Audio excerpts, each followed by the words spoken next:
Kemendikbudristek mencatat kekerasan di lingkungan pendidikan terjadi cukup masif dan menyeramkan. Berdasarkan data Komisi Perlindungan Anak Indonesia atau KPAI, pengaduan kekerasan di lingkungan sekolah yang mencapai 2.133 kasus. Bahkan, kasus perundungan di sekolah di Indonesia berdasarkan hasil sebuah survei tahun 2018 silam. Indonesia menempati peringkat 5 terbanyak di dunia untuk kasus perundungan di sekolah. Berikut kami hadirkan laporannya secara khusus oleh Tegar Hanif berikut ini. Laporan khusus. Dalam survei karakter yang dilakukan oleh Kemendikbudristek menyebutkan 24,4% potensi perundungan atau bullying dilakukan di sekolah. Pelaksana tugas Direktur Sekolah Menengah Pertama Kementerian Pendidikan, Kebudayaan, Riset dan Teknologi Kemendikbudristek, Inyoman Rudi Kurniawan menyebut, ancaman perundungan di sekolah sudah sangat mengkhawatirkan. Berdasarkan survei Programme for International Student Assessment atau PISA tahun 2018, Indonesia menempati peringkat 5 terbanyak di dunia kasus perundungan di sekolah. Jumlah kasus perundungan di sekolah Indonesia berada di atas rata-rata. Ini merupakan angka yang sangat besar Bapak Ibu, dan menurut catatan PISA, Indonesia merupakan peringkat kelima dalam perundungan. Sebanyak 41,1% pelajar di Indonesia mengaku pernah mendapatkan perundungan di sekolah. Persentase ini berada di atas rata-rata Bapak Ibu.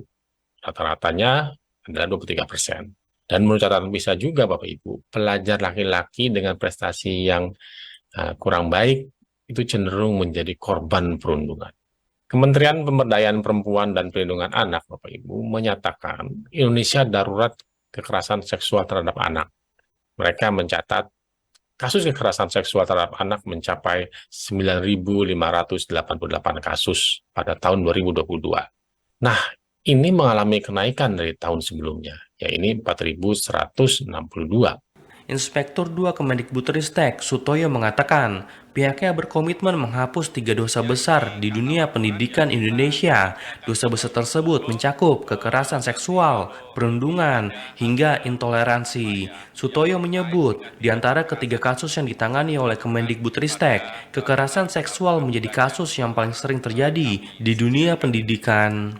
Berikutnya, nah ini Bapak Ibu, kasus yang sudah kita tangani Pak Hartoyo, ini cukup menarik ini.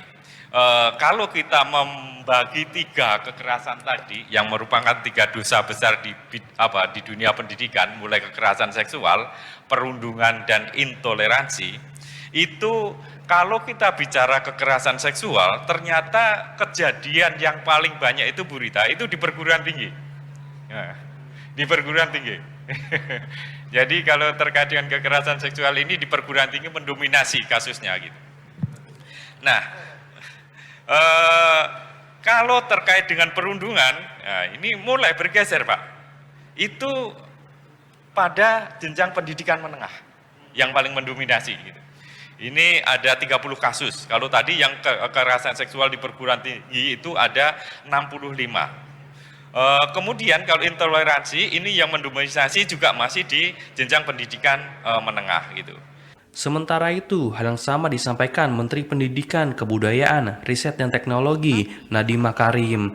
Nadiem menyebut, angka kekerasan di dunia pendidikan masih tinggi dan menyeramkan. Berdasarkan data Komisi Perlindungan Anak Indonesia (KPAI) tahun 2022, pengaduan kekerasan di lingkungan sekolah mencapai ribuan kasus.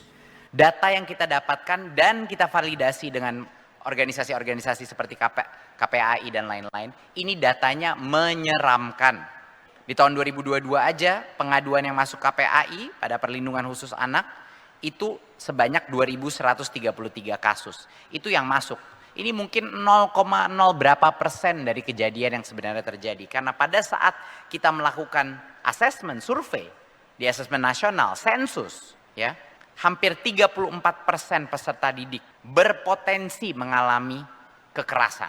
Itu kalau yang 34% itu kekerasan seksual.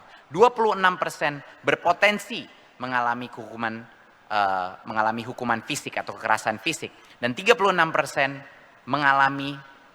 berpotensi mengalami perundungan. Ini angka yang besar-besar. Kalau kita mengambil yang paling konservatif saja Bapak Ibu. Kalau misalnya dari 36% ini cuma setengahnya atau seperempatnya saja yang benar-benar mengalami kekerasan itu adalah 10% dari seluruh anak kita di Indonesia. Bisa bayangkan nggak? 1 dari 10 anak kita mengalami satu bagian dari kekerasan. Untuk melakukan penanganan dan pencegahan kekerasan di dunia pendidikan, pemerintah meluncurkan Peraturan Menteri Pendidikan, Kebudayaan, Riset dan Teknologi Nomor 46 Tahun 2023 tentang pencegahan dan penanganan kekerasan di lingkungan satuan pendidikan atau Permendikbudristek PPKSP. Peraturan tersebut hadir dengan membawa perubahan utama, salah satunya memastikan perlindungan tidak hanya terhadap peserta didik, tetapi juga pendidik, tenaga kependidikan, dan seluruh warga sekolah. Nah, apa saja perubahannya yang kita lakukan? Di dalam beberapa dimensi. Yang pertama, yang sangat besar adalah sasarannya. Tadinya di Permendikbud tahun 2015, itu kekerasan itu hanya untuk peserta didik, hanya untuk murid saja. Sekarang kita memperbesar ruang lingkup daripada sasaran, untuk meliputi peserta didik, pendidik, dan tenaga pendidikan. Jadi sekolah itu harus melindungi bukan hanya muridnya, tapi juga guru-gurunya. Ya, ada di lingkungan sekolah juga. Dan yang kedua adalah definisi. Definisi ini besar sekali perubahannya. Sebelumnya bentuk-bentuk kekerasan itu belum secara rinci didefinisikan.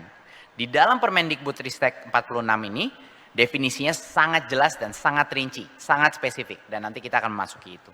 Jadi udah nggak ada abu-abu lagi. Di dalam dunia kekerasan, regulasi yang abu-abu itu sangat berbahaya Bapak Ibu. Harus secara spesifik dibilang seperti ini loh yang dimaksud dengan kekerasan. Selain hal tersebut, Permendikbudristek juga mengatur mekanisme pencegahan yang dilakukan oleh satuan pendidikan, pemerintah daerah, dan Kemendikbudristek, serta tata cara penanganan kekerasan yang berpihak pada korban yang mendukung pemulihan. Satuan pendidikan juga diamanatkan untuk membentuk tim pencegahan dan penanganan kekerasan, serta pemerintah daerah, provinsi, dan kabupaten kota untuk membentuk satuan tugas. Dari Jakarta, Tegar Hanif, Pro 3, RRI. Dan berikut tanggapan masyarakat berdasarkan data Kemendikbudristek yang mencatat kekerasan di lingkungan pendidikan terjadi cukup masif dan menyeramkan. Mas, nama siapa Mas? Dengan Banu.